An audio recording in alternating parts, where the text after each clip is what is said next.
Assalamualaikum warahmatullahi taala wabarakatuh. Nama saya Nafilatul Kamala, NIM E 2018-2232. Di sini saya akan menjelaskan tentang halal haram dalam kajian tafsir, tasawuf, fikih, dan kesehatan. Yang pertama saya akan membahas tentang halal haram dalam kajian tafsir, di mana saya mengambil satu ayat, yaitu Quran Surah Al-Ma'idah ayat 88. A'udzubillahi minasyaitonirrajim. Bismillahirrahmanirrahim. Wa kulu mimma razaqakumullahu halalan thayyiban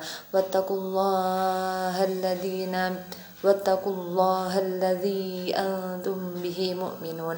Artinya, dan makanlah makanan yang halal lagi baik yang telah Allah rizkikan kepadamu, dan bertakwalah kepada Allah yang telah kamu beriman kepadanya. Quran Surah Al-Ma'idah ayat 88. Ayat tersebut menjelaskan bahwa kita sebagai manusia bisa memilih, terutama sebagai umat Islam bisa memilih mana makanan yang halal dan mana makanan yang haram. Sebenarnya semua makanan pada dasarnya itu halal sampai ada nas atau dalil qat'i yang menjelaskan bahwa makanan itu adalah haram dimakan untuk manusia. Yang kedua, saya akan membahas tentang halal haram dalam kajian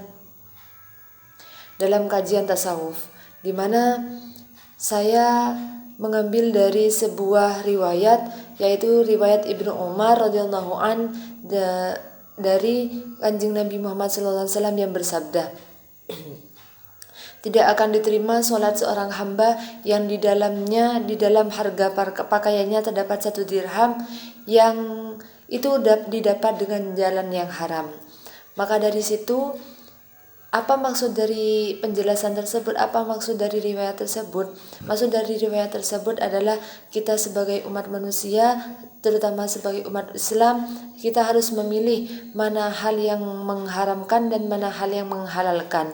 Jadi dari situ, dari makanan atau dari faktor yang lain, terutama dari makanan yang kita makan yang berdasarkan makanan yang halal akan membuat kita bisa mempermudah mendekatkan diri kepada Allah, yaitu contohnya sholatnya diterima, ibadahnya diterima, doanya diterima. Dan jika kita sebaliknya, dan jika kita memakan makanan yang haram, maka sholat kita tidak diterima, ibadah kita, puasa kita tidak diterima, ataupun doa kita tidak akan diijabah oleh Allah.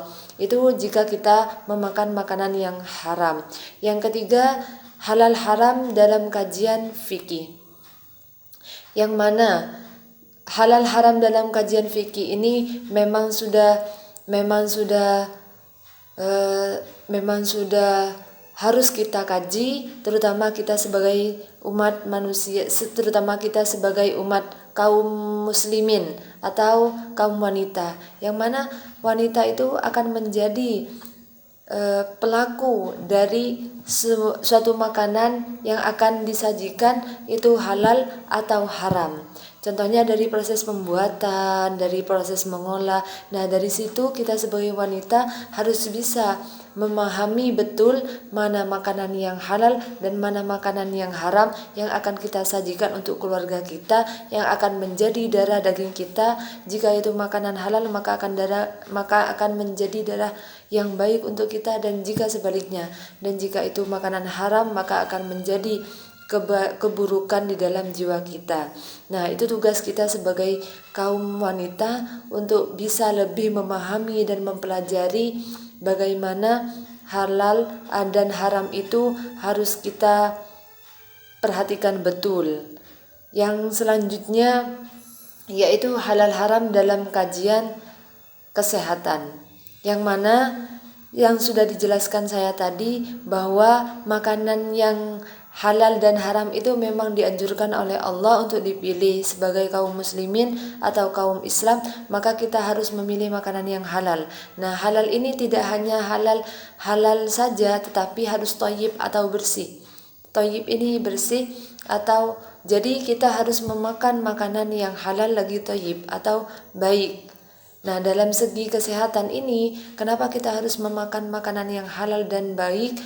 Dalam segi kesehatan, makanan yang baik atau punya gizi yang tinggi, maka itu akan membuat tubuh kita menjadi kekuatan atau menjadi energi untuk kita melakukan aktivitas sehari-hari. Nah, dari makanan halal tersebut kita akan memperoleh tenaga dan kita akan memperoleh ibadah yang lebih dekat dengan Allah. Maka dengan itu doa kita, ibadah kita, sholat kita maksudnya, dan puasa kita insya Allah akan diterima oleh Allah karena di dalam tubuh kita mengalir darah-darah yang halal. Dan semoga kita sebagai umat Islam tetap memilih makanan yang halal dan supaya kita tahu bagaimana proses membuat makanan itu halal. Meskipun dari bentuk sajiannya sudah halal, tetapi bagaimana cara kita membuat bentuk yang halal tersebut terus menjadi halal atau tetap menjadi halal sampai disajikan hingga masuk ke dalam tubuh kita. Nah, sekian presentasi atau penyampaian materi dari saya. Kurang lebihnya saya mohon maaf. Sedikit semoga bermanfaat. Wabillahi taufiq wal hidayah. Wassalamualaikum warahmatullahi wabarakatuh.